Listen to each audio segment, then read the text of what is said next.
উন্নয়নের ছোঁয়া সবখানে পৌঁছালেও আমাদের এই রাস্তাটার ভাগ্য যেন এখনো অমাবস্যার অন্ধকারেই রয়ে গেছে।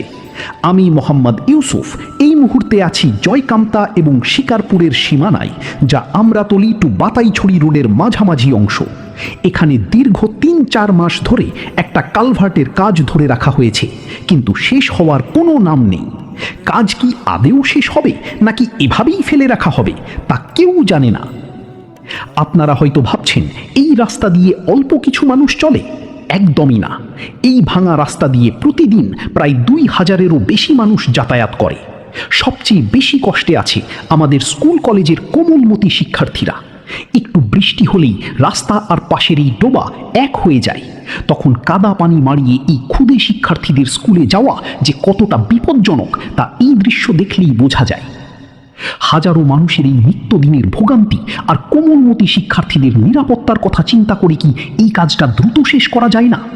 সংশ্লিষ্ট কর্তৃপক্ষের কাছে আমাদের আকুল আবেদন, অনুগ্রহ করে এই কালভার্টের কাজটি দ্রুত সম্পন্ন করে জয়কামতা, শিকারপুর ও আমরাতলি সহ এই অঞ্চলের মানুষকে চরম দুর্ভোগ থেকে রক্ষা করুন।